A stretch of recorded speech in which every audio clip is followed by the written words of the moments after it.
وزیر داخلہ سندھ سہیل انور سیال کی زیر صدارت اعلیٰ سطح کا اجلاس ہوا ہے۔ اجلاس میں صوبے بھر کی نئی اور پرانی موٹر سائیکلوں میں ٹریکنگ ڈیوائسز کی تنصیب کے عمل کو حتمی اور منطقی شکل دینے پر غور کیا گیا ہے۔ اسی پر مزید بات کریں گے نمائندہ اب تک نعمان رفیق سے۔ جی نعمان۔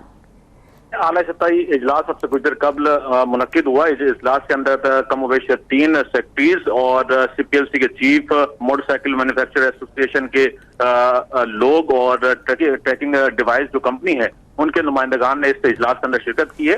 اور اس اجلاس کے اندر جو اس سے قبل جو اجلاس منعقد کیے گئے تھے اس میں جو فیصلے کیے گئے تھے اس پر غور کیا گیا۔ اس میں یہ بتایا گیا کہ جو محکمے اس باہمی مشاورت کے بعد اس موٹر سائیکلوں کے اندر ٹریکنگ سسٹم کو متعارف کروائیں گے، ان کے باہمی رابطے کیسے ہیں، تو اس حوالے سے باقاعدہ ان کو یقین دہانی کرائی گئی کہ ان تمام تر محکموں کے درمیان ایک مفاہمتی اجلاس ہوا تھا، اس میں مشاورت ہوئی اور مشاورت کے بعد یہ طے پایا کہ تمام محکمے جو ہیں اس کی جو ٹریکنگ سسٹم ڈیوائس کی تنصیب کے لیے مل کر کام کریں گے۔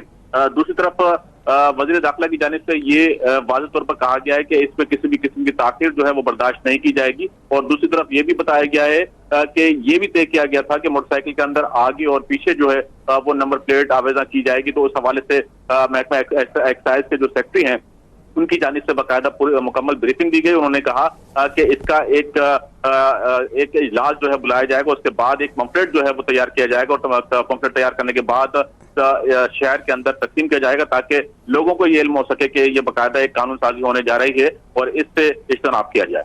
ٹھیک ہے نعمان رفیق، بہت شکریہ اپڈیٹس کے لیے۔